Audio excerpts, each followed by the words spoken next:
Clip number 449۔ اس clip میں آپ سورہ توبہ کی آیت نمبر 69 سے 70 تک کی تلاوت، ترجمہ، تفسیر قرآن صراط الجنان سماعت فرمائیں گے۔ بسم اللہ الرحمن الرحیم۔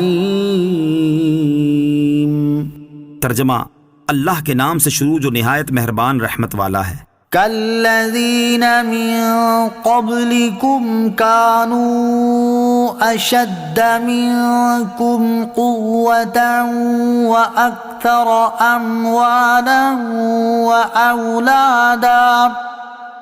فاستمتعوا بخلاقهم فاستمتعتم بخلاقكم كما استمتع الذين من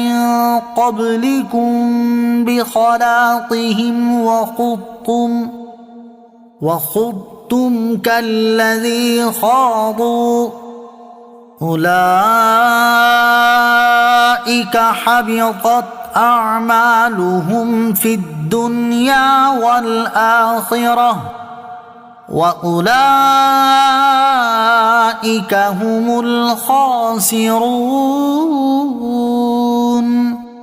ترجمہ، اے منافقو، جس طرح تم سے پہلے لوگ تم سے قوت میں زیادہ مضبوط اور مال اور اولاد کی کثرت میں تم سے بڑھ کر تھے، پھر انہوں نے اپنے دنیا کے حصے سے لطف اٹھایا، تو تم بھی ویسے ہی اپنے حصے سے لطف اٹھا لو جیسے تم سے پہلے والوں نے اپنے حصوں سے فائدہ حاصل کیا، اور تم اسی طرح بےہودگی میں پڑ گئے جیسے وہ بےہودگی میں پڑے تھے۔ ان لوگوں کے تمام اعمال دنیا و آخرت میں برباد ہو گئے اور وہی لوگ گھاٹے میں ہیں۔ کالذین من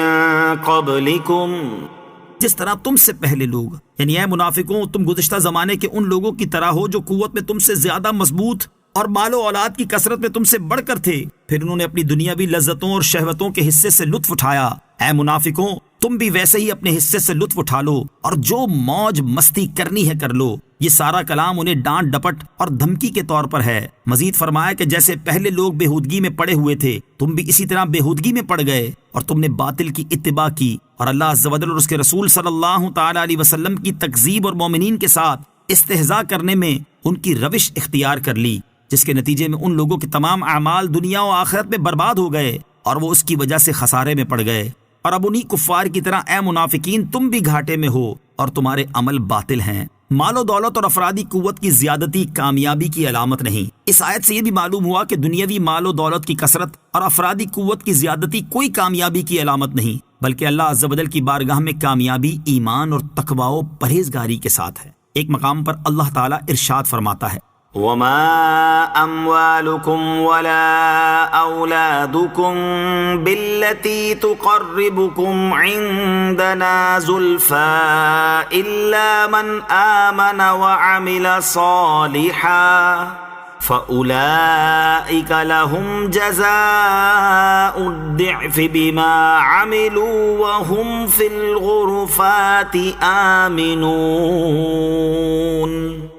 ترجمہ، اور تمہارے مال اور تمہاری اولاد اس قابل نہیں کہ تمہیں ہمارے قریب کر دیں، مگر وہ جو ایمان لایا اور اس نے نیک عمل کیا وہ ہمارے قریب ہے۔ ان لوگوں کے لیے ان کے اعمال کے بدلے میں کئی گنا جزا ہے، اور وہ جنت کے بالا خانوں میں امن و چین سے ہوں گے۔ أَلَمْ يَأْتِهِمْ نَبَأُ الَّذِينَ مِن قَبْلِهِمْ قَوْمِ نُوحٍ وَعَادٍ وَثَمُودَ وَقَوْمِ إِبْرَاهِيمَ وَأَصْحَابِ مَدْيَنَ وَالْمُؤْتَفِكَاتِ أَتَتْهُمْ رُسُلُهُم بِالْبَيِّنَاتِ فما كان الله ليظلمهم ولكن كانوا أنفسهم يظلمون۔ ترجمہ، کیا ان کے پاس ان سے پہلے لوگوں یعنی قوم نوح اور عاد اور سمود اور قوم ابراہیم اور مدین اور الٹ جانے والی بستیوں کے مکینوں کی خبر نہ آئی؟ ان کے پاس ان کے رسول روشن نشانیاں لے کر تشریف لائے تو اللہ ان پر ظلم کرنے والا نہ تھا، بلکہ وہ خود ہی اپنی جانوں پر ظلم کر رہے تھے۔ أَلَمْ يَأْتِهِمْ نَبَأُ الَّذِينَ مِن قَبْلِهِمْ، کیا ان کے پاس ان سے پہلے لوگوں کی خبر نہ آئی؟